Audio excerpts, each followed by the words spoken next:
कांग्रेस के लोग सेवा करने के लिए नहीं, इस देश को चारागाह मानते हैं। और कांग्रेस के लोग वोट लूटते थे बिहार के अंदर, यूपी के अंदर, जिसका बुनियाद ही लूट, बेईमानी और खर्ची और पर्ची पर हरियाणा के लोग वो का भया दोहन करते थे, शोषण करते थे। आज जम्मू कश्मीर के, चाहे घाटी के लोग हों, वादी के लोग हों, जम्मू कश्मीर के लोग हों, सभी लोगों ने 70% से प्लस मतदान किया है। और जम्मू कश्मीर में भी सरकार भले ही हमारी नहीं बनी हो, लेकिन सर्वाधिक वोट प्राप्त करने वाली राजनीतिक दल और सबसे बड़े राजनीतिक दल के रूप में यदि कोई दल है तो भारतीय जनता पार्टी। अब जात के दलदल से, धर्म के और उन्माद के दलदल में फंसने वाला नहीं है। सनातन के मार्ग पर चल चुके हैं। राम कृष्ण शिव के बताए मार्ग पर पूरे सनातन परिवार के लोग निकल चुके हैं। अब जातवाद का भी दुकान बंद होने वाला है। ये देश के 2 राज्यों में जिस तरीके से चुनाव हुए, उसको देखते हुए कांग्रेस जो है हरियाणा का हार बर्दाश्त नहीं कर रही है और लगातार यह आरोप लगा रही है कि निष्पक्ष तरीके से ये चुनाव नहीं हुआ है। ऐसे हमारे साथ बात करने के लिए बीजेपी एमएलसी घनश्याम ठाकुर है, जुड़ेंगे, बात करेंगे। घनश्याम जी, कैसे देख रहे हैं जिस तरीके से 2 राज्यों के परिणाम है इसको? जिस प्रकार की नीतियां देश के यशस्वी प्रधानमंत्री आदरणीय नरेंद्र भाई मोदी जी के द्वारा सर्वग्राही, सर्वस्नेही, सर्वस्पर्शी, सबका साथ, सबका विकास, सबका विश्वास, सबका प्रयास वाली महामंत्र के आधार पर चलने वाली नरेंद्र भाई मोदी के नेतृत्व में और राष्ट्रवाद की ज्वाला धधकते, जिसकी सीना में धधक रही है, ऐसे असंख्य कार्यकर्ताओं, नेताओं ने, और जिस प्रकार से हरियाणा की आम जनता ने आदरणीय मोदी जी के नीतियों को, जम्मू कश्मीर के लोगों ने, नागरिकों ने 370-35 से हटने के बाद पहले लोग वोट का बहिष्कार करते थे, लेकिन 370 और 35 से हटने के बाद यह देश का चुनाव नहीं है, दुनिया के लोग आज जम्मू कश्मीर के, चाहे घाटी के लोग हों, वादी के लोग हों, जम्मू कश्मीर के लोग हों, सभी लोगों ने 70% से प्लस मतदान किया है। और जम्मू कश्मीर में भी सरकार भले ही हमारी नहीं बनी हो, लेकिन सर्वाधिक वोट प्राप्त करने वाली राजनीतिक दल और सबसे बड़े राजनीतिक दल के रूप में यदि कोई दल है तो भारतीय जनता पार्टी जम्मू कश्मीर में। हम बड़े दल हैं, हमारी संख्या सर्वाधिक है, लेकिन हम सत्ता से बाहर हैं। लेकिन जिनको भी जम्मू कश्मीर के लोगों ने समर्थन दिया है, जम्मू कश्मीर की समृद्धि के लिए, जम्मू कश्मीर की तरक्की के लिए, और जम्मू कश्मीर भारत का अभिन्न अंग है और भारत का मुकुट है, यह हम भारतीय जनता पार्टी के कार्यकर्ता मानते रहे। और कांग्रेस के लोग वोट लूटते थे बिहार के अंदर, यूपी के अंदर, जिसका बुनियाद ही लूट, बेईमानी और खर्ची और पर्ची पर हरियाणा के लोग वो का भया दोहन करते थे, शोषण करते थे हरियाणा की जनता ने। और ये कभी पहलवान को अलग करते थे, कभी किसान को अलग करते थे। आप देखे होंगे चुनाव परिणाम में एक बड़े किसान नेता थे वहाँ, जिनको 1000 वोट मिला है, जो पूरे हरियाणा के किसानों को ठेकेदार थे।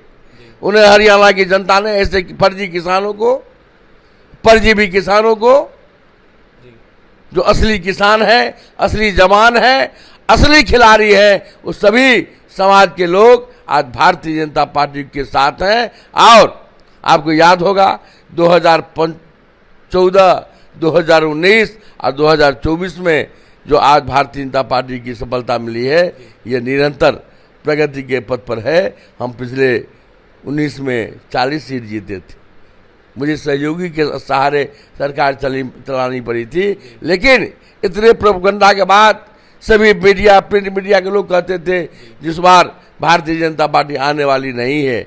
लेकिन भारतीय जनता पार्टी के कार्यकर्ता, भारतीय जनता पार्टी के नेता, हम हार से हताश होते हैं। हाँ, जब हार मिलती है तो मैं सीखता हूँ, अब जीत मिलती है तो मैं उन्माद में नहीं आता हूँ। जीत जो मिलती है जनता की सेवा में पूरे तन्मयता के साथ में लग जाता है। जी, हरियाणा चुनाव के निष्पक्षता पर सवाल उठ रहे हैं, चुनाव आयोग पर सवाल उठाए जा रहे हैं। ये सवाल जो है कांग्रेस पार्टी खासकर उठा रही है। ये तो उनका पुराना राग है। जी।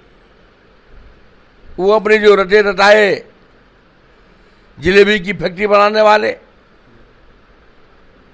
कभी आलू से सोना पैदा करने वाले, जिनके राष्ट्रीय नेता, जिनको प्रधानमंत्री बनाने के लिए लोग ये आतुर और व्याकुल हैं, जब इनका इंजन ही फेल है, दिशाहीन है, विचारहीन है, न जलेबी का कहीं फैक्ट्री होता है क्या? आलू से सोना निकलता है क्या? तो मजाक में लोग एंजॉय करने के लिए जिस पार्टी के प्रधानमंत्री को मिलाकर लोग हंसी के पात्र हंसी उड़ाते हैं, मजाक करते हैं। और ये पवन खेरा जी अपने गिरमान में झांक के देखें किस प्रकार से आपने वहाँ पर दलित समाज का अपमान किया है, अनुसूचित जाति के लोगों का अपमान किया है, किस प्रकार से आपने पिछले समाज का अपमान किया है, किस प्रकार से आपने सिखों की हत्या की है। ये आपका काला चिट्ठा, आपका पूरा इतिहास पूरे देशवासियों को, पूरे हरियाणा वासियों को, पूरे जम्मू कश्मीर के वासियों को ये मालूम है। अब आपके गलत भ्रम के आधार पर, धोखा के आधार पर सभी यूपी में आप बोले थे कि खटाखट आपके खाता में रुपये जाएंगे, आपके दफ्तर में लोग आ रहे हैं। झूठ का सहारा, काट का हंडी एक बार ही चलता है, बार बार काट का हंडी नहीं चलता है। इसलिए झूठ के बुनियाद के आधार पर, अब्बा के आधार पर, फरेब के आधार पर, भ्रम के आधार पर इस देश को आप बहुत दिनों तक चलाए। इस देश को आपने लूटा है। कांग्रेस के लोग सेवा करने के लिए नहीं, इस देश को चारागाह मानते हैं। कभी दामाद को जमीन देते थे, हरियाणा के लोग खर्ची पर्ची पर सरकार चलती थी।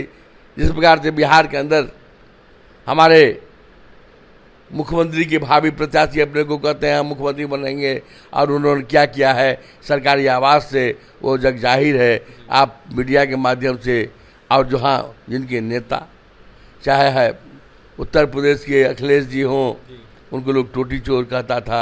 अब बिहार को भी शमशान करने का काम यहाँ के राजद के बबुआ के द्वारा की गई है। ये दुखदाई है, पीड़ादायी है।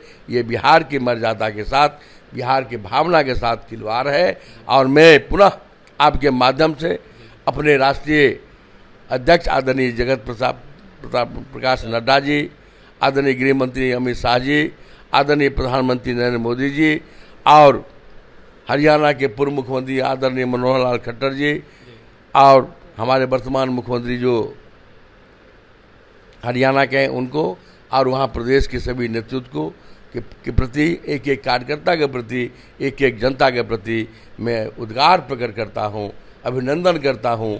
मैं पास में रहता तो वहाँ के एक एक नागरिकों का अभिनंदन वंदन करता।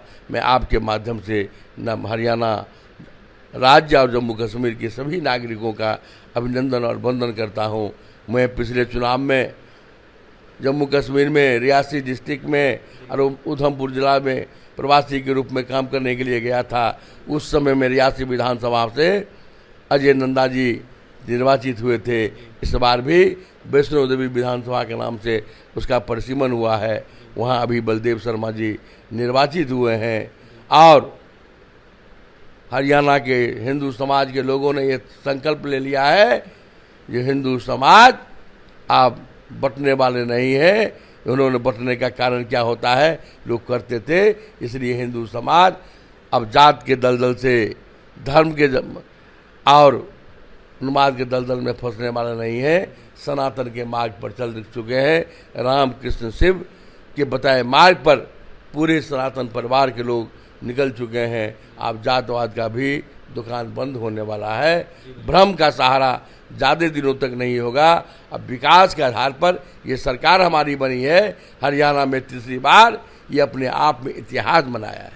देखिए, हरियाणा में जो सरकार बनी है अपने आप इतिहास बनाया है, क्योंकि ये तीसरी बार हरियाणा में भाजपा की जीत है। और ऐसे में जिस तरीके से भाजपा की जीत हुई है हरियाणा में, और जिस तरीके से जम्मू कश्मीर का परिणाम आया है, और भाजपा के तमाम अनेक कैंडिडेट जीते हैं, उसको देखते हुए तमाम अनेक कैंडिडेटों को कहीं ना कहीं बधाई देते हुए घनश्याम ठाकुर ने यह साफ कहा है कि ये भाजपा की जीत है, साथ ही तमाम अनेक लोगों की जीत है। और ऐसे में विपक्ष वालों पर भी जमकर निशाना साधा थे। ऐसे में क्या कुछ कहे थे बीजेपी के फायर ब्रांड एमएलसी व बीजेपी नेता घनश्याम ठाकुर, आपने सुना है।